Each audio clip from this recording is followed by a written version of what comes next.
So this is an update on my 2023 Verne Manila rootstocks. This is probably going to be a multi-year long process, and it's probably going to take quite some time. But I thought it'd be fun because you guys can kind of see how it started off and how it's going to end up being. It's probably going to take, at least probably 2-3 years, but at least you'll be able to kind of follow it from beginning to the end. So just kind of give some info. These rootstocks were bought last year in 2023, so they're a little bit over a year old now, but they have grown quite a bit. So I have some in ground, some in pots, and I'm still not sure what I'm going to do with the trees yet. Maybe I'll end up grafting some this year. Maybe I'll end up just grafting some next year. It would just depend. It's still kind of a work in progress, but it'd be cool to for you guys to kind of see it and follow it from beginning to what it looks like. So I bought this last year in spring. They've been in the ground. Some of it's been in the ground, some of it's in pot. So I'll show you the 5 trees I got in ground, and also the 5 trees that's in the pots right now. I would have to say in ground versus the pots. The pots has grown slightly a bit faster. I would say about 10% faster than the one in ground, but they still have grown quite a bit. So let's take a look at this. We'll just call this tree number 1. Here is the trunk. As you can see, it's gotten quite large. When I first got this, it was pretty much the size of a Sharpie or smaller. Now the trunk has gotten really large. Here's the tree. Okay. And my process with this, if I haven't, I have mentioned before in the other videos, is the first year or couple years, I'm not really that concerned about shaping the tree, putting it in the ground or in a pot, and I'm just letting it grow out. Because when you just kind of let it grow out, my approach is you let it grow out, get as tall as it could get, and the trunk actually thickens a lot quicker versus kind of pruning the tree. And then once you kind of get a decent sized trunk, then you can kind of start pruning the branches or stumping it back down. What I'm going to do is, when I'm ready to graft this or ready to get it to branch, I'm going to probably be stumping it about, maybe about knee high or waist high. Maybe knee high for it to start branching, and then waist high once with the branches develop, for it to kind of develop more branches and then graft. So that's my approach. I think the first couple of years, you really shouldn't mess with the tree. Just let it grow as tall as it could grow, and then you get a much thicker trunk that way. Okay, this is tree number 1, and as you can see, unfortunately Verne Manila is pretty powder mildew prone. I haven't sprayed this, but you can see it. Although it's vigorous and the fruits even sets fruit in to powder mildew, it is prone to powder mildew. And I would say majority of the plants probably bloomed already this year, which was only pretty much only had it for a year. So majority of the plants bloom. I think about at least 6 or 7 of them bloom already. Okay, so this is tree number 1. This is tree number 2. And this one is in full bloom. You can kind of see all these fruitlets. This one has been the bloom has been pretty free from any fungal issue, but I did have an issue with this tree, which sometimes it's related to what you see with like those sudden mango death syndrome or whatever we call it here, where the tree looks really well and then within a week, when the weather warms up, it just ends up dying. So I have not been able to identify what the symptoms of that before it dies for sure with 100% accuracy, but this was one I thought I was able to identify it, because the first thing that happened was, you can see this trunk here. This is pretty dark, right? But when it first happened, it was just a very, very subtle light gray. And that's when I was like, oh, I think this thing's gonna die in the next couple days. So a friend of mine gave me a bunch of fungicide to try out. I sprayed a bunch of fungicide on it. It seemed to have prevented it from girdling the tree. So on the other side, it's still nice and kind of clean and okay. So maybe that's why it's still alive, but I don't know how much longer this tree could last. So maybe hopefully it'll be okay, but we'll just have to see. I'm not sure what's gonna happen. So just kind of something, maybe if you guys have a spot on your tree, you might have to kind of just start spraying. And again, this looks very dark because it is very dark right now, but when it was first occurring, it was a very, very light gray. You barely notice it. The only reason I was aware of it because last year I lost several trees to that. They just looked good, like the leaves never looked bad or anything, and then once springtime came, everything just wilted and then just died. And this is a pretty drastic example of it because I think it survived, but when it doesn't, it's a very light gray, more like this bottom piece of the gray. So just something to keep an eye out. I don't know if that's sure symptoms of it, but something you guys might want to keep an eye out. It happens to all mangoes, but it tends to happen more with the turpentine rootstocks. Tends to suffer that a lot more, where they just end up croaking and dying on a matter of days. Well, it always seems like a matter of days, but who knows how long it's kind of led to that. Okay, so I'll call this tree number 2, and hopefully it lives. I'll be pruning these flowers when it gets a little bit warmer, and we'll probably be leaving this tree alone for this year just because it's suffered quite a bit of it. As you can see, the trunk actually decreased in size because of that fungal issue. You know, it's actually shrank. So let's see. I'm gonna go next to some of the potted trees. These 5 potted trees will be going in the ground this year.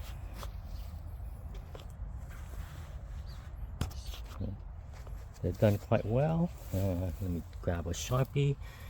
Here's a comparison. And again, same, this was all bought last year. These 10 trees was bought last year.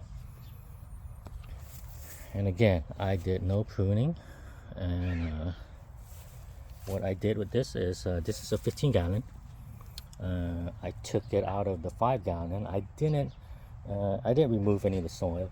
Like if it fell off, it fell off. But I was up potting it to such a large pot that I didn't really feel it was necessary to remove the soil. And it seems to be, it's been good, okay, it's done great. So I just left that bad potting soil in there, and I just mixed around my better potting medium. If you guys haven't checked out that video, I really recommend you guys look at the video on soil, on the best way to properly grow mangoes with the proper soil. So I'm not going to get into that in this video, but I'll probably provide a link in the comment section, in the description section. So as you can see, it's growing quite large. So that's one of it in the pot. This is another one in the pot. Again, get the Sharpie and look at the trunk size. And this was just a year's growth. I think a couple things went well with this, and that's just because I put it in the largest pot that I was comfortable moving around, which was a 15 gallon. So I think that helped with the growth. At the same time, being in pots like this, black plastic pots, the heat definitely helps with it too. So all of these are, I would say, about 10% larger than the ones I put in the ground. You can see right there. Here's the next one too. Again, really nice size. You know, this is really good trunk size.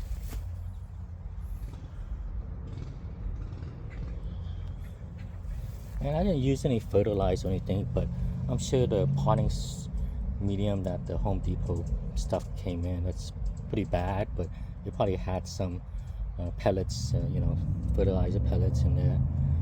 I did top this off with coffee grounds, just because when I use this really kind of easy kind of mix of perlite and peat, the top tends to kind of dry out, so I did top it with coffee grounds, and that seemed to help add a little bit of nutrient to it. So that's only amendment I did with the soil.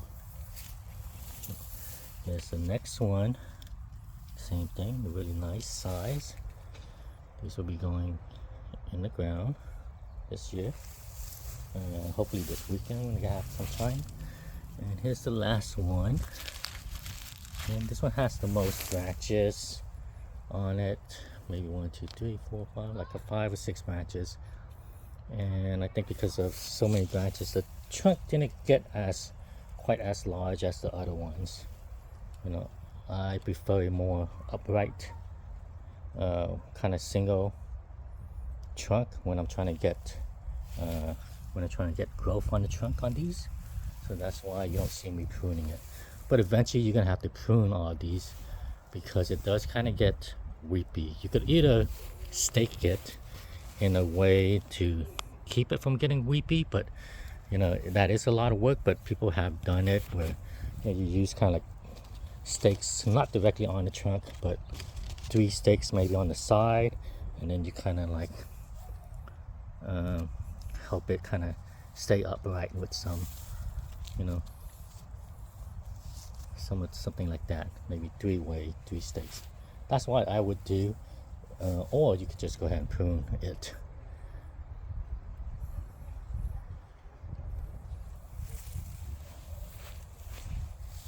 Okay.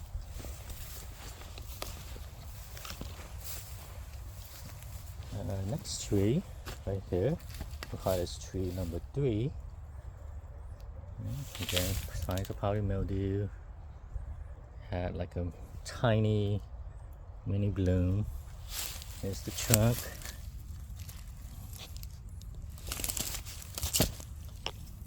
Kind of see that comparison to a Sharpie.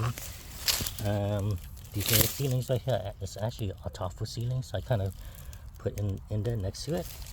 I'm not really quite sure what I was gonna do with it. Maybe like make a multi-trunk or just let it grow and be. But I did that with towards the end of the year. So some of them, they did die, the little ceiling side, but some of them like this one stayed. So I thought it would just give me a lot more options in the future, having a few different trunks on there. So, but I'm not sure what I'm gonna do with it yet. I just grew it out. So call this tree number 3. Okay, this is tree number 4, and also bloom. You could see some of the fruitlets here. You can see the powdery mildew. I'll probably spray this tree today or something for the powdery mildew issue. Again, here it is. Here's the trunk, and here's some of those tofu ceilings I planted with there. Not sure what I'm doing yet, but I think it would give me options in the future. I have these thyme plants, and it's just an experiment. I'm trying to deter some of the ants from climbing the mango and like farming aphids and so forth. So I thought maybe these thyme herbs might do the job, but we'll see how it goes.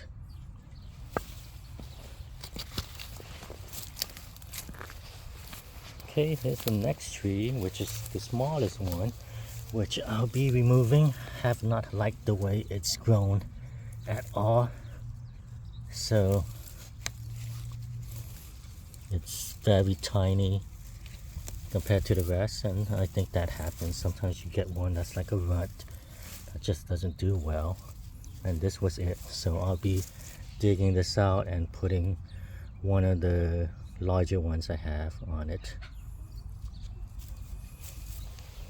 I just haven't liked this growth on this. It's been very slow growing and very kind of weak trunk structure. And all this you see here, this is actually radish pods, seed pods.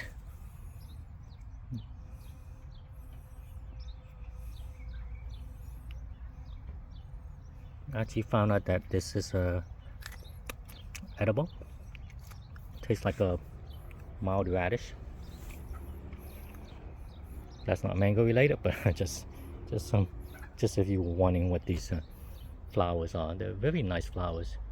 They start off white and kind of end up being pinkish or lavender color.